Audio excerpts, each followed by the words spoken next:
ලංකාවේ ජනප්‍රියම කතාවන් අතරට එකතු වුණ අලුත්ම කතාව තමයි රොන් සොයා කියන කතාව.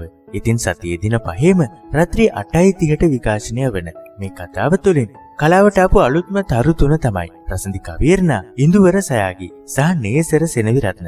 ඉතින් අද අපි දැනගමු ඉන්දුවර සයාගී ගැන. සයාගී කියන නම ටිකක් වෙනස් නමක් තමයි. ඉතින් මේක දාලා තියෙන්නේ එයාගේ තාත්තා. ඒ නම ටිකක් බෞද්ධ ආගමට බැඳුණු නමක් කියලා තමයි සයාගී නම් කියන්නේ.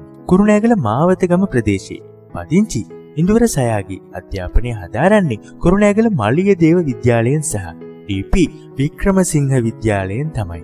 පුංචි කාලේ ඉඳන්ම ගීත ගායනයට දක්ෂතා දක්වපු ඔහු හිරුස්ට අවසන් 8 දෙනා දක්වාම පැමිණෙනවා. ඉතින් අවසන් වශයෙන් ඔහු ප්‍රකාශ කරන්නේ තමන්ගේ ජීවිතයේ ලොකුම හැරවුම් ලක්ෂ්‍ය වුණ මේ රොන්සයා කියන කතාවෙන් රංගනයේ නිරත වෙලා තව තවත් දේවල් ඉගෙනගෙන ඉක්මනටම සම්මානයක් දිනා ගැනීම තමන්ගේ එකම ආශාව කියලා තමයි. ඉතින් ඔයත් ඉන්දුවර සයාගීට ආදරය කරන රසිකයෙක් නම් වීඩියෝ එකට ලයික් එකක් දාලා ඔයාට කියන්න තියෙන දේ පහලින් කමෙන්ට් එකක් විදියට ලියන්නත් අමතක කරන්න එපා.